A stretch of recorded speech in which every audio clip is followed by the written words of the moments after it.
Hola a todos, bienvenidos a este nuevo vídeo donde vamos a estudiar uno de los componentes más importantes del acondicionamiento de señal. En este caso es el amplificador operacional.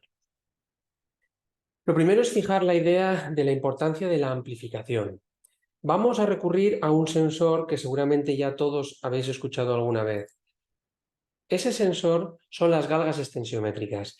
Este sensor, por ejemplo, en el ejemplo que está en la imagen, nos permite medir el par de torsión que está experimentando esa pieza metálica debido a las fuerzas que experimenta cuando está trabajando. Este sensor nos va a dar la variación de esa fuerza aplicada en forma de un cambio de resistencia que nos va a proporcionar la posibilidad de obtener una tensión proporcional a ese par de torsión. Pero una de las claves que suelen ocurrir en muchos de los sistemas de transducción es que la tensión que obtenemos a la salida de nuestro sensor es muy pequeña y necesitamos realizar un acondicionamiento que lo que haga es aumentar el nivel de tensión de esa señal. Por lo tanto, los amplificadores tienen como función principal aumentar el nivel de tensión que proviene de nuestros sensores. Además, se utilizan orientándolos a realizar algunas otras funciones, como son adaptar la tensión de nuestro sensor a todos los niveles que presentan los convertidores analógico-digitales. ¿Para qué? Para maximizar así la capacidad de estos dispositivos para realizar la conversión de una señal analógica a una señal digital. También con este proceso de el incremento de la tensión de una señal que tiene una información de una variable medida, mejoramos la resolución que obtenemos de nuestro sistema de medida, ya que podemos tener niveles de tensión más elevados y por lo tanto nuestro convertidor va a poder evaluarlos de mejor manera.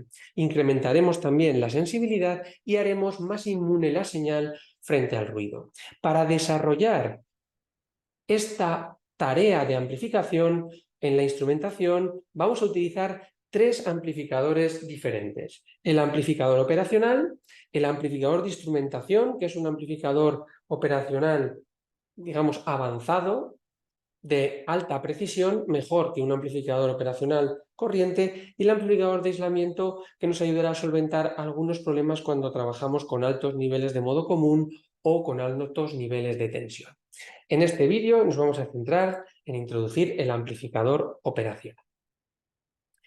¿Y qué es un amplificador operacional? Pues básicamente el amplificador operacional es un dispositivo con dos entradas y una salida que se comporta de la siguiente manera. El amplificador operacional nos da una tensión de salida que es proporcional a la diferencia de las tensiones que tenemos en sus dos entradas multiplicados por un factor de ganancia al que denominaremos A sub V o ganancia en lazo abierto. Y un aspecto que hay que tener muy en cuenta en los amplificadores es el hecho de que el incrementar la magnitud de la señal de entrada para obtener una señal más grande a la salida requiere de aportar energía. Esa energía siempre la vamos a obtener de la fuente de alimentación del amplificador. Por lo tanto, siempre habrá un trasvase de energía desde la fuente de alimentación a la señal que tenemos en la entrada. Y esto nos impondrá una limitación. Significa que nunca podremos obtener a la salida del amplificador una tensión más alta que la propia de alimentación que tenga el amplificador. Y ahora vamos a ver de forma resumida las principales características que va a tener el amplificador operacional. Partiendo del modelo circuital de nuestro amplificador, basado en una determinada resistencia de entrada en sus terminales de entrada, una resistencia de salida en el terminal de salida y una cierta ganancia interna en lazo abierto A sub V, vamos a ver qué propiedades va a tener el amplificador, con qué propiedades vamos a fabricar y diseñar el amplificador, que serán propiedades que nosotros impongamos para posteriormente trabajar con él. La primera de las características del amplificador operacional es que su impedancia de entrada va a ser muy grande, infinita idealmente. ¿Esto qué implicará? Tal como vimos en el vídeo de la impedancia de entrada, significa que la corriente en los terminales de entrada del amplificador será nula. Además, como elegimos la resistencia de salida del amplificador para que sea cero, significa que un amplificador operacional ideal podrá dar cualquier valor de corriente en su terminal de salida. ¿Qué significa que pueda dar cualquier valor de corriente? Significa que conectemos el circuito que conectemos a su salida y este circuito nos demande la corriente que sea, el amplificador podrá suministrar esa corriente a la tensión de salida que sea necesaria.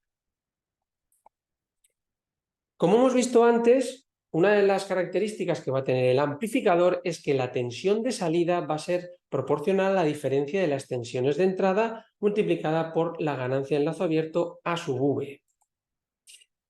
Pero como os he dicho antes, este voltaje de salida va a ser finito y limitado a las tensiones de alimentación.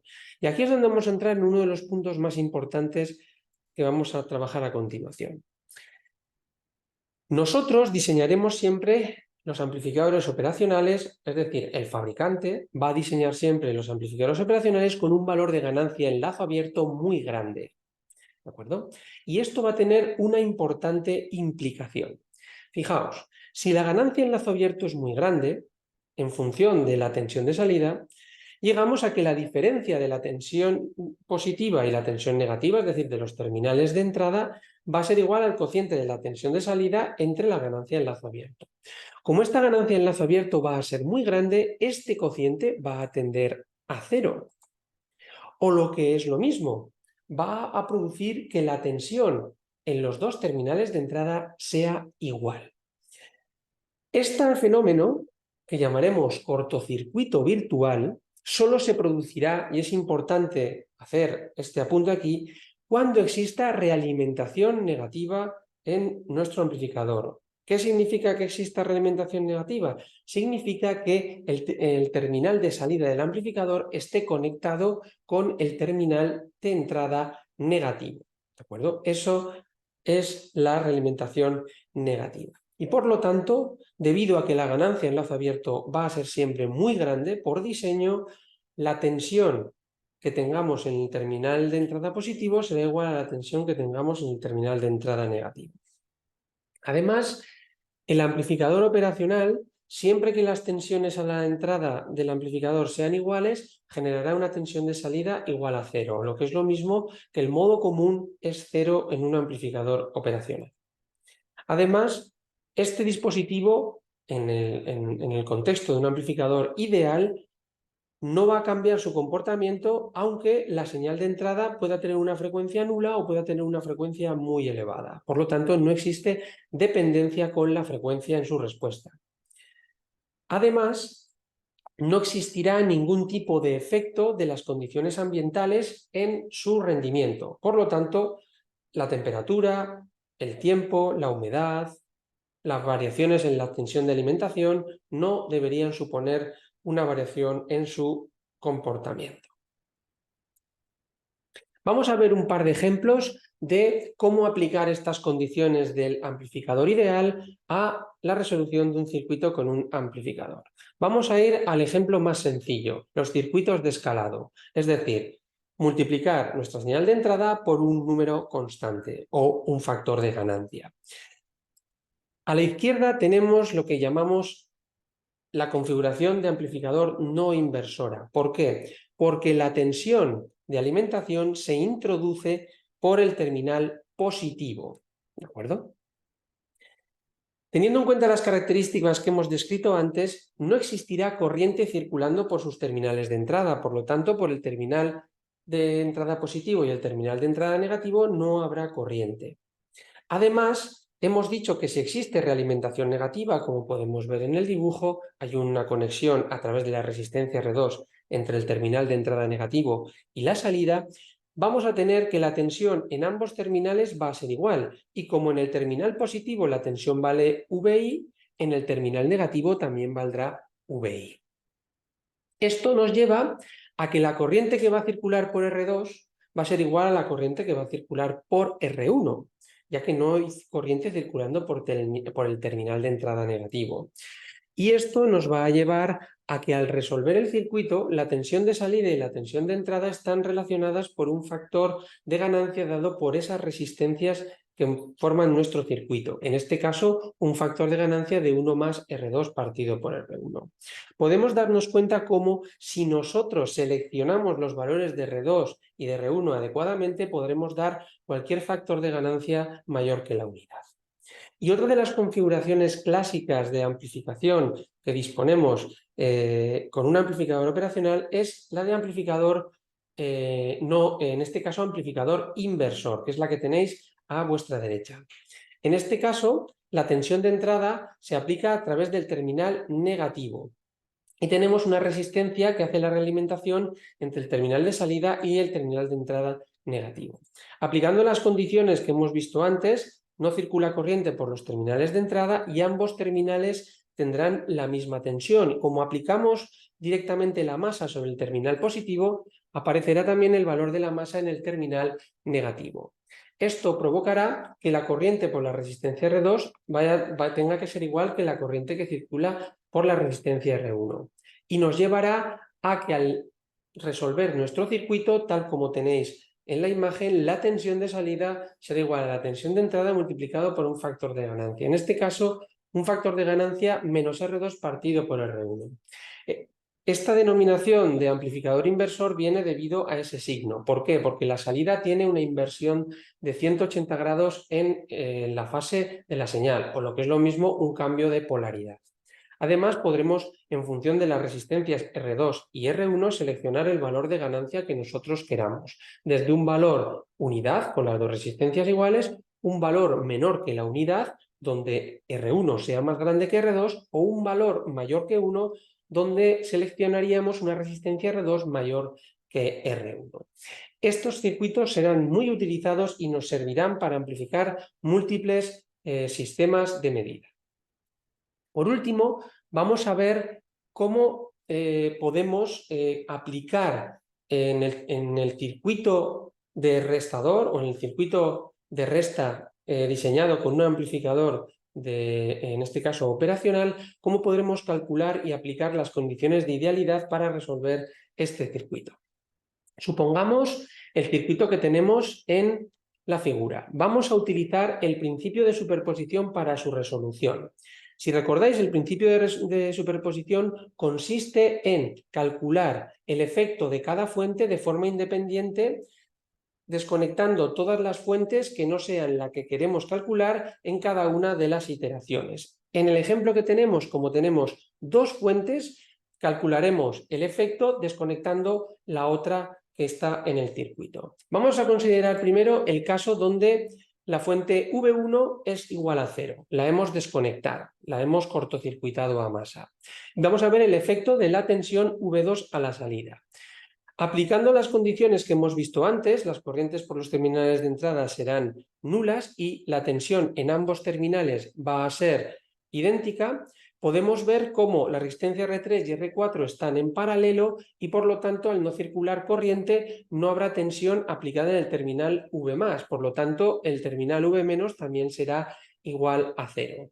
Esto nos lleva a que la tensión de salida será menos R2 partido R1 por V2. Si ahora consideramos el caso opuesto, vamos a considerar que la tensión V2 ahora es 0 y la tensión V1 es distinta de 0, podemos ver cómo en el terminal V+, tenemos un divisor de tensión dado por las resistencias R3 y R4, cuya tensión aplicada al terminal más es igual al producto de R4 por V1 partido la suma de las resistencias R3 y R4. Una vez que tenemos esto, podemos fijarnos cómo en el terminal de arriba, como no circula corriente a través del terminal de entrada negativo, la corriente que circula por la resistencia R2 tendrá que ser igual a la corriente que circula por la resistencia R1, dándonos el resultado que tenemos en la imagen. Pero ahora tenemos que construir el valor total de la tensión de salida como suma de las contribuciones de cada una de las fuentes. Además, el objetivo que tenemos en este circuito es que la salida sea la diferencia de las entradas multiplicada por un factor de ganancia. Por lo tanto, necesitaremos igualar las ganancias de ambos términos para que se cumpla esta condición. Esto nos fuerza a que se dé una determinada condición entre las resistencias para que ambas ganancias sean iguales. En este caso, se tendrá que cumplir que la resistencia R2 partido R1 tiene que ser igual a la resistencia R4 partido por R3. Y si aplicamos esta condición a la expresión general, lo que obtenemos es que la tensión de salida será igual a la diferencia de las entradas multiplicada por un factor de ganancia dado por R2 partido por R. Como resumen, hemos visto cómo el amplificador operacional ideal es capaz de darnos herramientas para poder amplificar una señal de entrada y darle un cierto nivel por encima del valor que teníamos, pudiendo a través del uso de diferentes valores de resistencia obtener unos niveles de ganancia que nos den la posibilidad de amplificar señales. Hemos visto la posibilidad de amplificar una única señal o podemos amplificar a través del restador la diferencia entre dos señales. Estos tres circuitos que hemos definido y las propiedades del amplificador operacional que hemos visto serán fundamentales a partir de ahora para ir avanzando en el estudio de los sistemas de acondicionamiento para los sistemas de medida. Muchas gracias.